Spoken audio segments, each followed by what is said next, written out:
ಯಡಿಯೂರಪ್ಪ ಮಾಜಿ ಮುಖ್ಯಮಂತ್ರಿ ಇವತ್ತು ಸಿಐಡಿ ಮುಂದೆ ಹಾಜರಾಗಿದ್ದಾರೆ. ಅವರ ಮೇಲೆ ಒಂದು ಪೋಕ್ಸೋ ಕೇಸ್ ಇದೆ. ಪೋಕ್ಸೋ ಕೇಸ್ ಅಂತಂದರೆ ಅಪ್ರಾಪ್ತರ ಮೇಲೆ ಅನುಚಿತವಾಗಿ ವರ್ತಿಸಿದಂಥ ಆರೋಪ. ಮಾಜಿ ಸಿ ಎಂ ಯಡಿಯೂರಪ್ಪಗೆ ಪೋಕ್ಸೋ ಸಂಕಷ್ಟ. ಅಪ್ರಾಪ್ತ ಬಾಲಕ ಬಾಲಕಿಯರ ಮೇಲೆ ಅನುಚಿತವಾಗಿ ವರ್ತಿಸಿದರೆ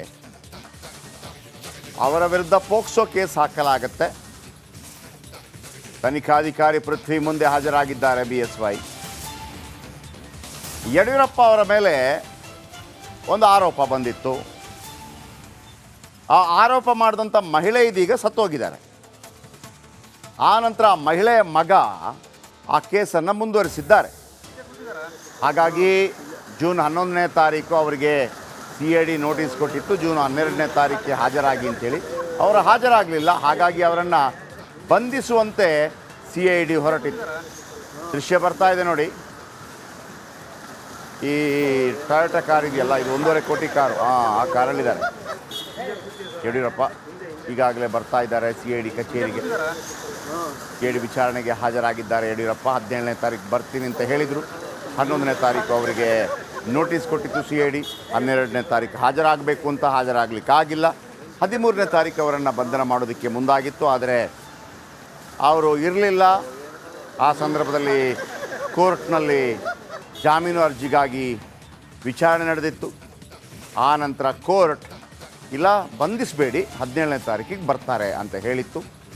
17ನೇ ತಾರೀಕಿಗೆ ಇವತ್ತು ಅವರು ಬರ್ತಾ ಇದ್ದಾರೆ ಯಡಿಯೂರಪ್ಪನವರು. ನಾಗರಾಜ್ ನಮ್ಮ ಪ್ರತಿನಿಧಿ ನಮ್ಮೊಂದಿಗೆ ನೇರ ಸಂಪರ್ಕದಲ್ಲಿದ್ದಾರೆ. ಬಹುಶಃ ಎಲ್ರಿಗೂ ಗೊತ್ತಿದೆ ಇದು ಕೇಸ್ ಏನು ಅಂತ. ಅದರ ಬಗ್ಗೆ ಕೂಡ ಮಾತಾಡ್ತೀನಿ. ಇದೀಗ ನಾಗರಾಜ್ ಇದ್ದಾರೆ. Nagaraj, latest update.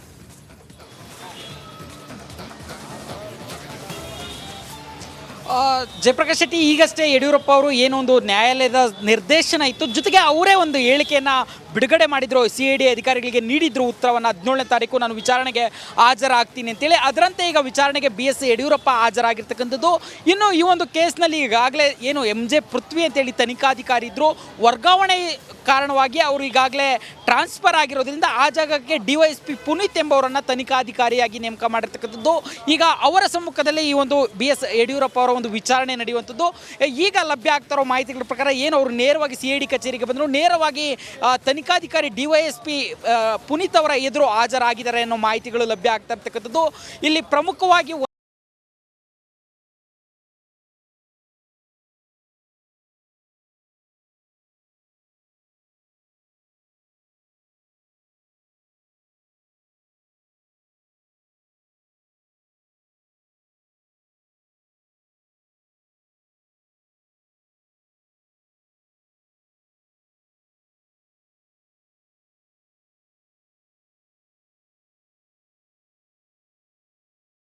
ಒಂದಷ್ಟು ಅಂಶಗಳನ್ನು ಕೋರ್ಟ್ನಲ್ಲಿ ಏನು ಉಲ್ಲೇಖ ಮಾಡಿದ್ರು CID ಅಧಿಕಾರಿಗಳು, ಅವರ ವಿರುದ್ಧ ಅರೆಸ್ಟ್ ವಾರೆಂಟನ್ನು ತೆಗೆದುಕೊಳ್ಬೇಕಾದ್ರೆ ಫಾಸ್ಟ್ ಟ್ರ್ಯಾಕ್ ಕೋರ್ಟ್ನಲ್ಲಿ, ಜೊತೆಗೆ ಹೈಕೋರ್ಟ್ನಲ್ಲಿ ಏನು ಒಂದು ಅವರು ಮಧ್ಯಂತರ ನಿರೀಕ್ಷಣಾ ಜಾಮೀನನ್ನು ಸಲ್ಲಿಕೆ ಮಾಡಿದ್ರು.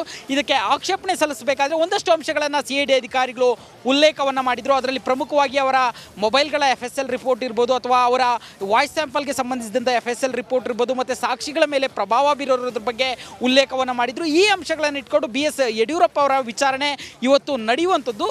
ಇದಲ್ಲದೆ ಒಂದು ವಿಚಾರಣೆ ಶುಕ್ರವಾರ ಮಧ್ಯಂತರ ಅರ್ಜಿ ಜಾಮೀನು ವಿಚಾರಣೆ ಇನ್ನೂ ಹೈಕೋರ್ಟ್ನಲ್ಲಿ ಬಾಕಿ ಇರೋದ್ರಿಂದ ಇವತ್ತಿನ ವಿಚಾರಣೆ ಎಷ್ಟರ ಮಟ್ಟಿಗೆ ಯಡಿಯೂರಪ್ಪ ಅವರು ವಿಚಾರಣೆಗೆ ಸಹಕರಿಸ್ತಾರೆ, ಜೊತೆಗೆ ಇದನ್ನು ಯಾವ ರೀತಿ CID ಪರಿಗಣನೆಗೆ ತೆಗೆದುಕೊಂಡು ಶುಕ್ರವಾರ ಹೈಕೋರ್ಟ್ನಲ್ಲಿ ಯಾವ ರೀತಿಯ ಒಂದು ಅಫಿಡವಿಟನ್ನು ಫೈಲ್ ಮಾಡುತ್ತೆ ಅನ್ನೋದನ್ನು ಇವತ್ತಿನ ವಿಚಾರಣೆ ನಿರ್ಧರಿಸಿರೋದ್ರಿಂದ ಈ ಒಂದು BS ಯಡಿಯೂರಪ್ಪ ಅವರ ವಿಚಾರಣೆ ಈ ಒಂದು ಪ್ರಕರಣದಲ್ಲಿ ಅವರ ಮುಂದಿನ ದಿನಗಳ ಒಂದು